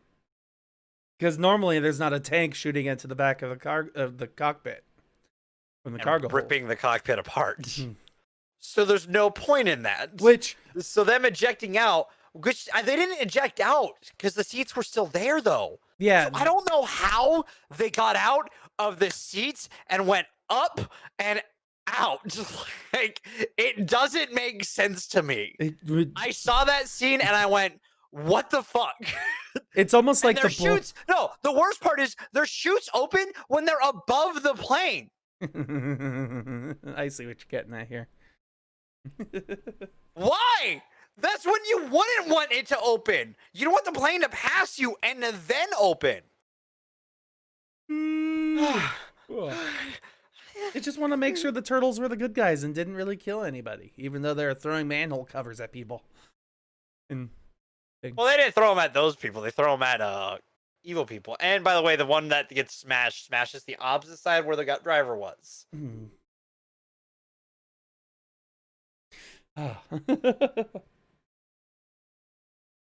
Let's see here. I don't know why. For a moment there, I thought they were going to completely change the mood of the movie. Like, I wrote it down here at an hour and 15 minutes into the movie. There's about 30 minutes left to the film at this point. I thought they were going to end the movie with them in the jungle doing like a fight between the rhino, warthog, and the turtles. Like, I thought it was going to be this awesome bare knuckle brawl. There wasn't. And then I was like, all right, this is where Shredder shows up. He tries to get the thing. Nope, this is not when that happens. It has to happen in New York, I guess. And then Shredder just gets fucked off. Yeah. But seriously, there's not much more to spoil in this movie. Like, April and Casey get sidelined in the police station. Mm-hmm. They get fucked off until the climax. Mm-hmm. Shredder gets sidelined at the beginning of the movie. Gets fucked off in the end. The one that I was most disappointed by was, honestly, April. Because she gets the moment of she has to look sexy on camera because she's Megan Fox. And then when it comes to the actual like fighting stuff, she doesn't do anything. She plays the damsel in distress here. Like in the last movie, she was not like she was still kind of the damsel in distress, but not to the degree of this. A year film. has passed. Yeah. And you want to know what April does in the show? What's that? She learns fucking ninjutsu. Mm-hmm. In this one, she gets saved by Casey, and then Casey does all the fighting. And Vern That's a good body slam. Yeah, and he doesn't really do much else otherwise too. Like he's the whole like I'm the face, I walk in, I make things look good, and that's that. Like he's the distraction. But it just didn't quite fit for me with April because she does nothing. Like sure, she comes up with the plan, kind of, a little. Sort of. Maybe, yeah. But doesn't bit. at the same time. So like this movie doesn't do nearly as well with their characters, but I think it does better with the movie's entertainment and the way it looks, and it's funnier, so it's more entertaining. But it's just there are definitely things that make it better and worse. Yeah. It's complicated. I don't know, man. Like, it doesn't feel right to me. That's the problem I have with it. Neither of these feel quite right. So they didn't follow your age-old sage wisdom of if they're gonna do it right. Yeah. Because like they try, and I will say they try to have some of the heart, but they don't have enough of the heart. Are you sure? I mean, apparently Mikey's all heart and no knowledge, or whatever it is. I hated that interaction, by the way. Yeah, where they're all just shit-talking each other in the cargo bay. Until they're Yeah. shit-talking each other at their homes. Which I thought was a strange decision to begin with. Like, they know that Shredder has all three pieces, but they don't go after him until he's already set up the device. Yeah. Well, the other confusing thing was for me was that Leo didn't start changing his attitude after talking to Splinter. Oh yeah, it was after they had failed the mission, and then suddenly Yeah. they had to do it. Like Yeah. they grouped up together again because they had to, not because they had the option to. Yeah. Like, if during that fight with Bebop and Rocksteady, they failed and Leo had a moment of leadership being like, you know what? Yeah, we lost this Mhm. time. And did the moment of leadership that he should have done, that would have been fine to me. Like, yeah, okay, have Leo say, you know, Mikey's got his head in the clouds, Raph is always just wanting to punch, is all muscle, and Dom can't see past his tech. Have Splinter be like, and you can't see past what you consider their flaws to see their benefits. Mhm. And I think that's great Splinter moment right there. That's a great Splinter moment. But it's undercut by the fact that they keep fighting the rest of the time, and there isn't a moment of Leo coming to that leadership and stepping up. Mhm. That's the thing that's missing to me, I think. Because Leo never has that leadership moment. It's a unanimous, we need to work together, bros moment. And not Leo being like, hey, this is what we need to do. Mhm. And then use everyone's like natural kind of angle on things to take down the big bad. No, they just take down the big bad like they did the last time. Yeah, it's the exact same solution, basically. Though they didn't have a catchy name for it this time around. I found the catchy name funny. Because it was a callback and all that, so... That's one thing that I thought was fine. Like in the first movie, the one moment of working like a team worked. And they beat him in one attempt, essentially. But it worked because they had that callback to, they used to do this as a children when they were more of a team, and now they're going back to acting like children, so they're gonna be more of a team, and yeah, it just kind of worked out. This movie, they just kind of did it because they had to, or else the world was gonna explode. Yeah. I think that's why I don't like it. But yeah. Guess that wraps that up, right? You got anything else? I don't. So I guess we're moving on to the news and wrap up. Yeah, those were our movies. I do have a bit of news from this week. A couple of interesting things have happened. I'm gonna start with talking about movies are coming out. Like, yeah, what a weird time. Yeah, right. Bill and Ted's new movie is out. You can see it digitally and it's in theaters.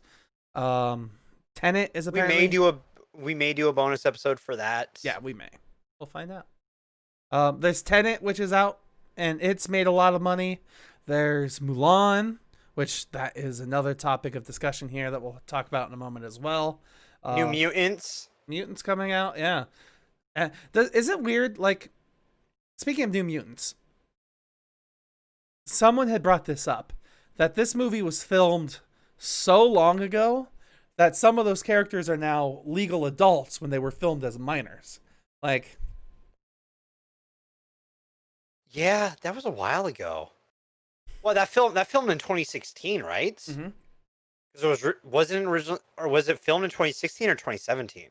Mutants film date. Let's see. It started. Not release date. Let's see. I just have release dates. Can't find where.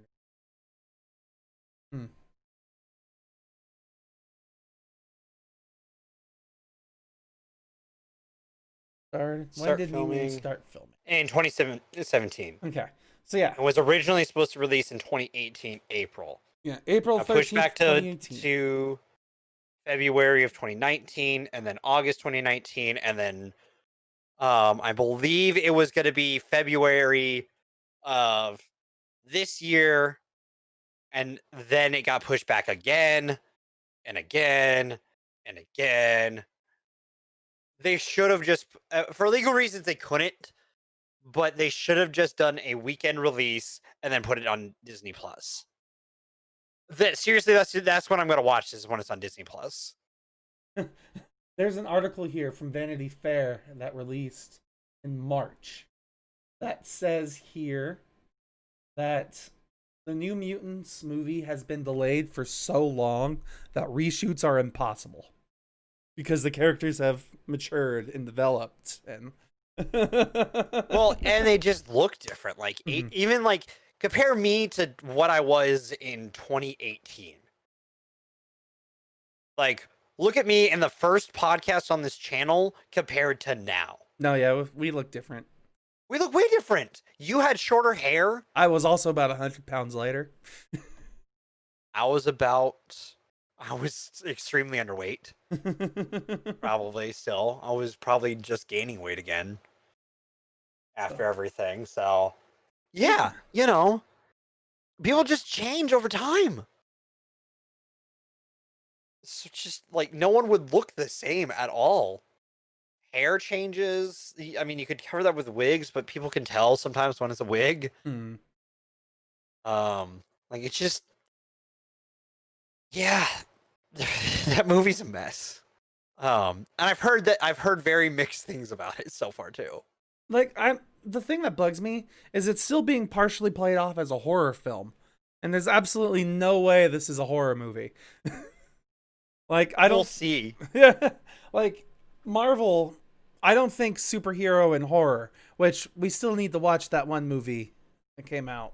That maybe we'll do that this year. Don't worry. sounds like a great idea. It's yeah. Relax. Don't be bringing up stuff that we have planned for 2 months from now. We never know if it's gonna happen. Yeah, stop. Just let us try to get through a month. Okay. At this point. So I'm gonna talk. There's two topics that are brought to my mind that we can transition to here. But I'm gonna start with the one because we're talking about movies coming out. Let's talk about Mulan. Have you heard about the boycott happening for Mulan right now? Only because of you. Yeah, I found this out. So what happened was the leading actress, I can't remember her name. Can't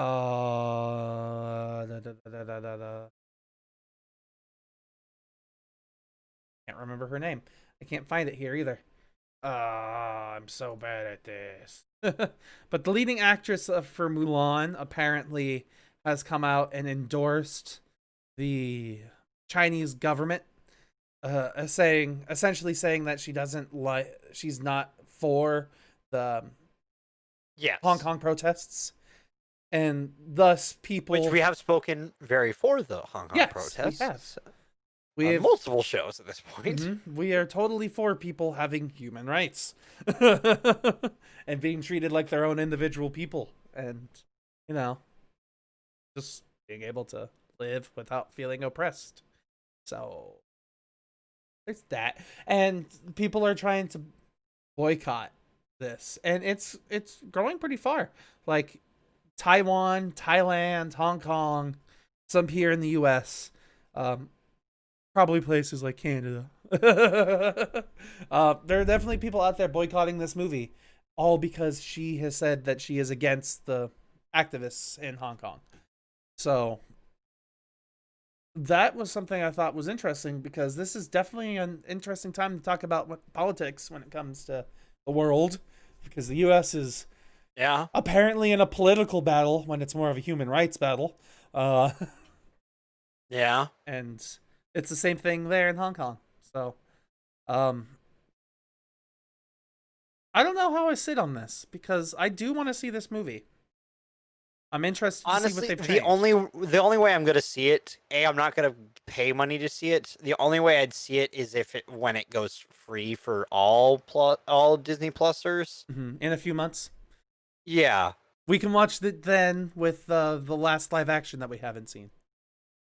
Well, that one, we've seen all of the released live actions, right? I believe. I think there was one left, but I can't remember. No, because we were going to do that with the Lady and the Tramp, the Disney Plus one, right? I thought we were doing that. Yeah, I'm saying that, but that wasn't released in theaters. Was there? We need to figure that out. We need to figure that out beforehand. Because if there is, we have to do that with Milan before we do Lady and the Tramp. So yeah, but it'll be a while before we'll watch Milan. The only problem is, like, I don't know how Disney Plus makes money other than, of course, us paying for their subscriptions. Like, I have not used it that much recently either. I haven't really either. Like, don't get me wrong, I use it every once in a while, but my big problem is I want new stuff. Like, yeah, that's why I'm not using it. I should have canceled it months ago after Mandalorian. Because I mean, maybe I would have gotten it for Hamilton. I watched it. I watched Hamilton yesterday, actually. In all honesty, I watched the first Teenage Mutant Ninja Turtles and threw on Hamilton and played some Minecraft. That was my day yesterday. No wonder I was able to go right into the second one. Yeah. So there's that. It's just, I don't know. It's like I'm definitely not gonna watch this while I have to pay for it. So, or at least not pay specifically to see it, especially not $30 or however much it costs. That's way too expensive. Well, I will say anyone on your account, any of the profiles can watch it. Okay. Kind of funny you went and tested it. That's better than nothing, but still. Yeah. Unless they go and change that. Mm-hmm. At least that's okay. At least they do that. But then the problem is, are they going to start doing what Netflix does and makes you charge for each account and charges you if you have multiple accounts, like multiple IP addresses? So, have they started doing that for Netflix? I believe they're going to. Yeah. I know they planned on it, but they haven't done it yet. So. I mean, they did change the payment plan. Yes, I believe they've done that already. Where it's like $12 a month if now or something if you have multiple places. Oh. I remember. I just pay for my own, so. You actually pay for your own now? Yeah. Cool. Last I heard, you still weren't gonna have Netflix. Well, because I had to do it for the last movie night that we did. Yeah, and I figured you'd do like the 1 week free trial or whatnot, and then that's that. Well, yeah, I did that, but I still had to pay for it after the week. Just forgot to cancel your subscription. Partially, but also, I mean, we're just going to use it again later anyways. That's true. It'll happen again at some point. Let's make it worth your while. Watch something good, like The Legend of Korra. Okay, I need to finish One Piece before I watch anything else. Still got about, like, 4-ish days left of it. Total. That's if I stopped right now and started watching. Mm-hmm. Okay, so I guess enough of that topic then. We're going to move on to our next topic, which is so you know how movies are coming out. In order for movies to come out, they need to be filmed, right? Yeah. Can you hear about, I like how I asked this. Have you heard about Batman, Robert Pattinson, being positive for COVID-19? Is that confirmed? Mm-hmm. Because last I heard it was just rumors. There's literally an article here that says how his COVID-19 test will affect the industry. Well, that's just the article. Does the article have a substantial source? Let's see.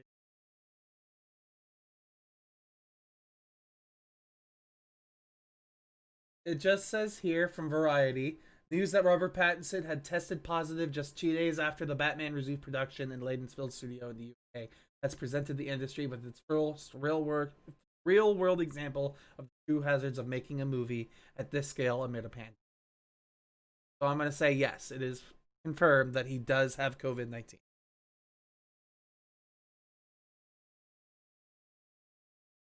Which kind of really sucks if you think about it. One, he's the star of the movie, so without him, you can't really make the movie. But two, if he was sick for 2 days before he was tested positive, how many other people has he now made sick? Because there are so many people that work on sets. So looking into it, I just wanted to double check and verify. It says reportedly tested positive. It's not confirmed and has been now quarantining. It could also mean someone close to him tested positive and he's just being safe.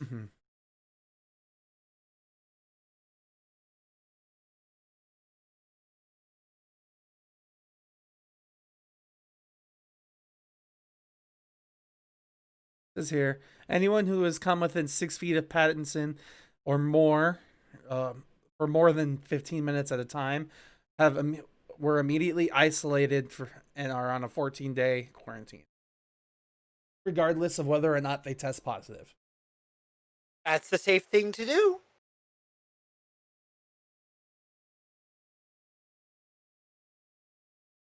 But yeah, it's just, I'm thinking about all of this stuff because we had talked about that one film with Zendaya that's coming out here pretty soon. Well, not pretty soon, coming out eventually, where it's literally just them in this one bedroom essentially, and they're filming. And well, not one bedroom, it's one house. Yeah. They essentially rented out a ranch. Everyone was there for 2 weeks before filming, quarantined in their, individual areas. And then they went to production. Yep. So I'm just thinking, unless we start doing that like you had recommended, we're not going to have a problem because the film star may be sick. He may have gotten the entire cast and crew sick. And believe it or not, and now you take that 2 weeks off now anyways. And it's funny because it was literally just 2 days after they started shooting. They have this and they had to shut down again. Well, the thing is, he could have gotten it in that 2 days because are they a closed set film? Or are they like coming on and off of sets? That's the other thing. Like I had said, just you gotta put people on the set and just close it down. That's the other problem. It's almost like my dumbass predicted this happening. Wow. But no, Dev, that would be too much work for the studio. How would they ever make money? I don't know, just putting out the fucking movie after they do the filming in a safer way. Sorry. No worries, I Bringing up understand your argument. rant. Again, also why I think Mandalorian Season 2 and other shows like that should be filmed that way, because it works.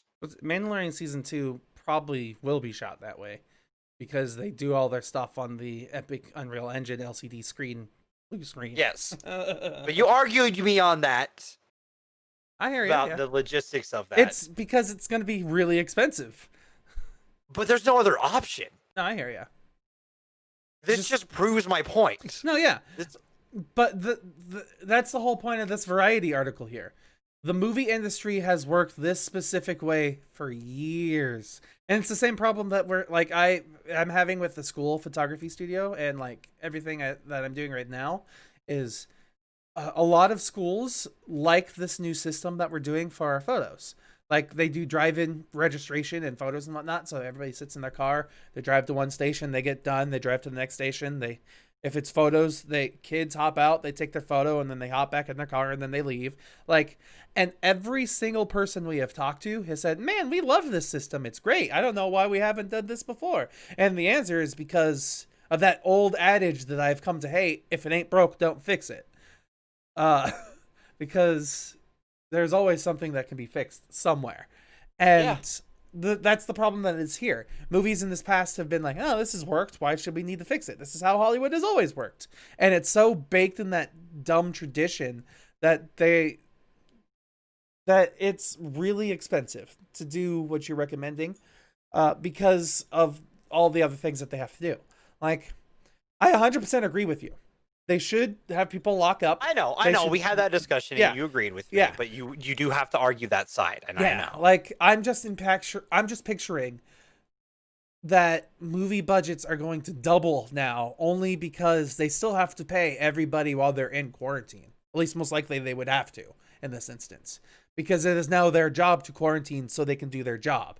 So they can't not pay them, and that's just 2 extra weeks of pay. And most films are shot in like 2 months. Maybe 3 if it's a really big budget, super complex thing. Or unless you're doing the back-to-back, in which case it's a little longer. Yeah. And then you could still film 2 movies back-to-back in like 5 months. Yeah. So how did Marvel do it? Didn't they shoot 3 movies in a row? They shot 2 movies. They shot Infinity War and Endgame right after each other, which is maddening that Endgame was done for so long and there were no leaks. Endgame's plot was so sealed. Didn't they also do Captain Marvel after those two movies? Well, that's a different crew and stuff like that. Yeah. And I don't think they would have been filmed. They may have filmed almost like around the same time. I'm pretty sure they did, because I remember an interview with Brie Larson being like, "Hey, I filmed my roles for Infinity War, or Endgame and Civil War, or whatever. I filmed my part for those roles before I filmed Captain Marvel." Yeah, and you could tell, but at least I think you could tell. You could tell that she's not the same character at the end of Captain Marvel as she was at the end of Infinity War, or Endgame, but whatever. Well, and my other thing too is just like I was saying, like, I don't think it's good. Like, they're gonna look at that initial budget and be like, "Oh God, how are we gonna do this? This is so much more expensive." But then they're still gonna make shit tons of money. Are they though?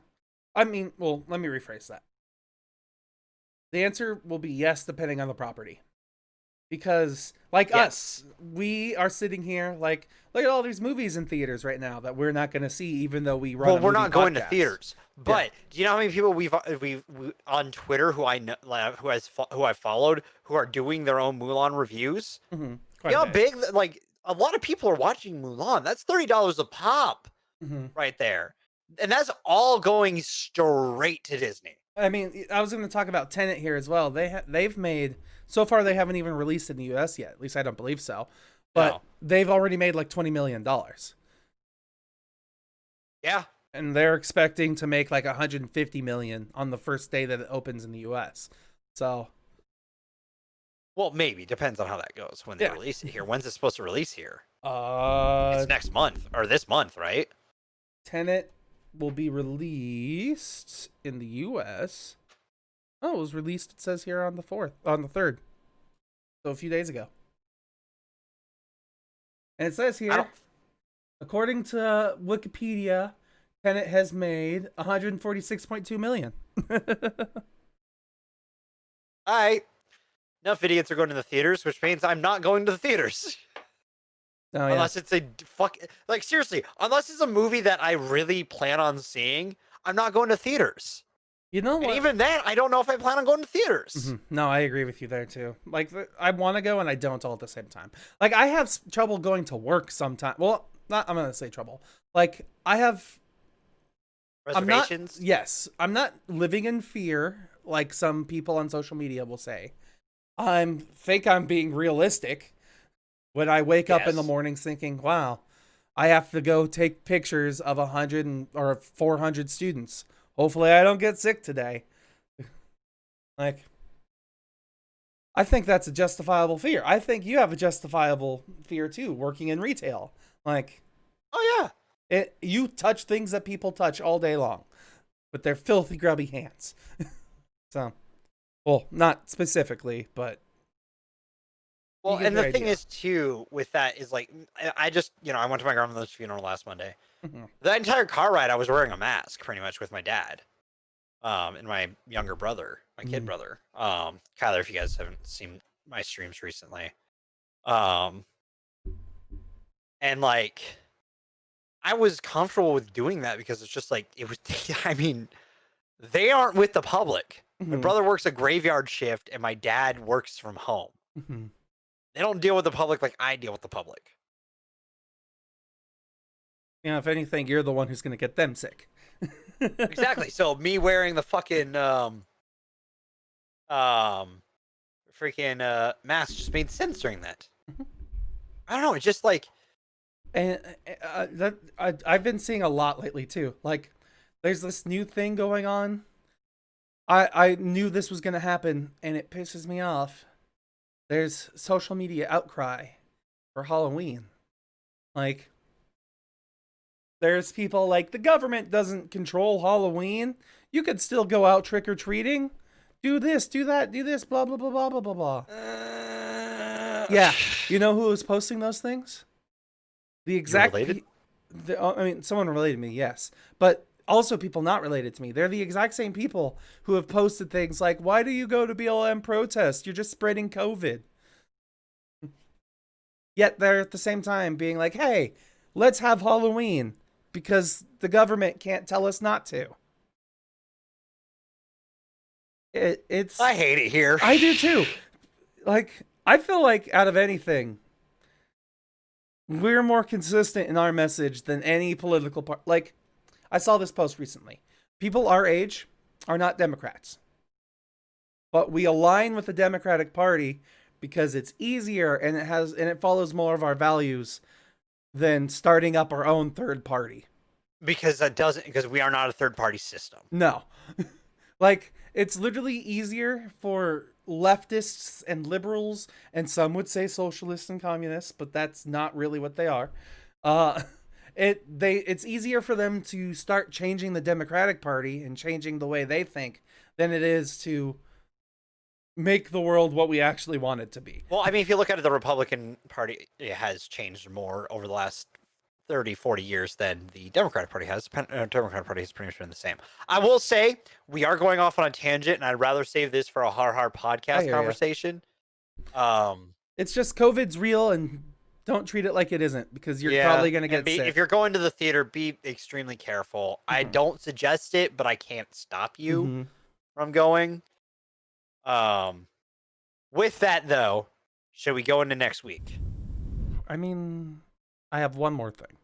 Okay. Rosario Dawson.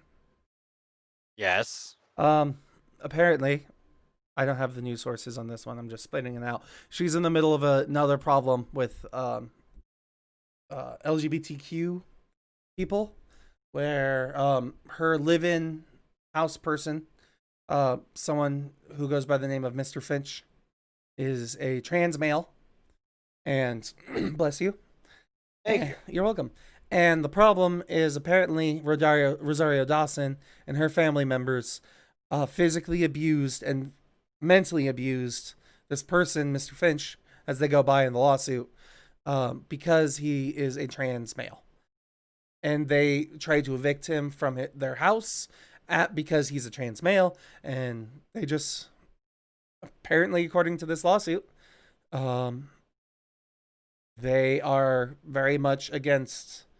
They are not allies, and they wanted him out of their house. And they were very violent about it, to the point of restraining him on the floor and kicking him while he was down and all that fun stuff. So, if we're going to be boycotting Mulan, I guess apparently we should look into this more too and keep an eye open. Because there are those out there who are saying that this is a lie, that this is all speculation, and that there's no real abuse that's happened. And until there's a conviction, that we can't hold this stuff against Rosario Dawson. But Dev, you've said it in the past on the show that she has had trouble in the past. So yeah, there's been, speculation and stuff like that about it. So it's just like, it was a weird call, in my opinion. Mm-hmm. So it was trending. Rosario Dawson is over party was trending on Twitter. I don't think it is anymore. There's definitely a lot of people dying. So there's that. I just going on Twitter here. There's like 3 or 4. This beloved person passed away. This beloved person passed away. Sorry, that was a transition. I don't know why. But yeah, Rosario Dawson. She did the thing. People don't like her now. It's up to you. I won't make you have an opinion. Unless it's about human rights. In which case, this is. And she's off. All right, next week. All right, next week. So next week we're doing it like we said at the beginning of this. It's adaptation month. Even though we did one 2 months ago, we're doing it again, and because it works. Fun. Yeah, it's fun and it works. So next week we're doing anime movies. I honestly have been thinking about it this whole time. I still don't know which movie I'd rather watch. Dude, it's 100% your call. I don't know why. I know I picked the other one. For better or worse. It's such a hard choice. Do we want to start? All right. Go for Heads it. A, tails G. Okay. Or no, you call it. It doesn't matter. No, it does. Choose in your head which one's which. Well, Call it in the air for me, and that's what it'll be. Okay. I don't know why I have to call it if I'm deciding it in my head. Well, I guess call it in the sense of just so you like whichever one you're thinking more okay. at the time. Let's just say tails is heads. I'm just gonna flip. Yeah. Okay. So I caught it. It's here. Okay. I haven't done anything with it. I'm gonna place it here and Okay. reveal to you. It's gonna fall as soon as you take it off your hand. That's a bat. As a person. So it's heads. Okay. It's a. Because Tails was Mos Eisley Cantina. And this is Ellis Hellemort Given. He's a Cantina patron. Used to be my character as an action figure that I used to use the most as a Jedi. Uh-huh. No, he wasn't a Jedi, but I thought he was cool because he looked like a ghost face. Anyways, what are we doing? So next week, it is Ghost in a Shell and Dragon Ball Evolution.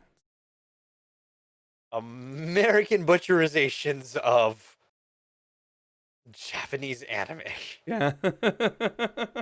What a week we have. Oh, that's gonna be so rough. Oh man. So yeah, Ghost in the Shell starting a big controversy in Hollywood, and Dragon Ball Evolution's just being a really Starting bad a movie. global controversy.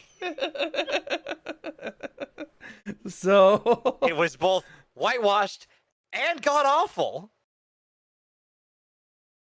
we could say that about Death Note, probably. I can't wait. This might put be a competitor for worst movie. This is it. This is the chance. There have been movies that have, because I gave it a half a point, right? I think so, yeah, because I wouldn't let you give it a 0. Man, if we could finally have something that is actual competition to Death Note, that'd be great. Because this is it. This is it. Because I have more affection for Dragon Ball than I do Death Note. I'm not excited for this. I'm excited and I'm not. I'm like, oh my god, this is because I told my dad this week. Like, he knew that we were watching TMNT, and he doesn't like these movies at all. Because he grew up with the '80s version, right? I think so, yeah. That's fair. That's 100% fair. And he likes some terrible movies too. Like, there's some movies that he tells me about, and I'm like, you watched that? What made you watch that? And he came in when I was watching TMNT 2. And I was like, he's like, what are you watching? I was like, oh, TMNT 2.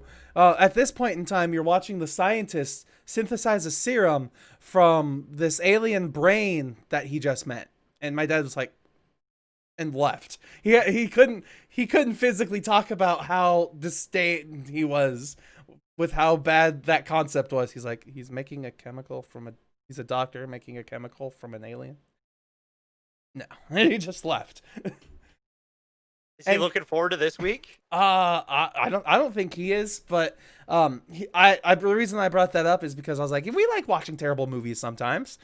We watch a lot of terrible movies sometimes. And that's what next week is going to be, some more terrible movies. But we haven't had, arguably, depending on how bad this is, we haven't had this bad in a while. The closest to that bad we've had was Artemis Fowl and The Last Night. Transformers, which are the lowest movies I've rated this year, and arguably the worst movies we watched this year, at a 3 and a 3.5 overall. Those are the worst ratings we've given a movie this year, other than The Mummy got 3.5, but that one was just seriously just because it was boring. That one was just a snore fest, For some which reason, is arguably worse, but in my mind, sorry, go ahead. Also, you gave Artemis Fowl fucking 4.5, which still bothers me. For some reason in my mind, I got the new Mummy movie mixed up with Suicide Squad, and I was picturing her like belly dancing. Weirdo. I will okay, prediction. I'm not giving Dragon Ball Evolution higher than a 2. I mean, if you walk in thinking that, I'm just kidding. You know me, I'll watch a movie without that thought, but that's my guess. Also, fair warning, maybe a rant week. Probably gonna be. Most definitely gonna be. Oh yeah, I guess we're done here. Yeah, we're done here. All right. So yeah, we're done here, everybody. Thanks for being here. Thanks to that one guy who showed up to ask us really weird out of context questions and then fucked off as soon as we started talking about the movies. He follow? No. All right. Yeah. No follow. He just asked us weird questions about religion and then left. As soon as we started talking about the movies, he's like, "Nope, I'm out of here." So yeah. Thanks everybody. You're awesome. We will see you next week with our anime movies, and in the meantime, Dev, Yes. I need you to go Super Saiyan. No, because that's not in that movie. Fine. Goodbye, everybody. Have a good night. Cut!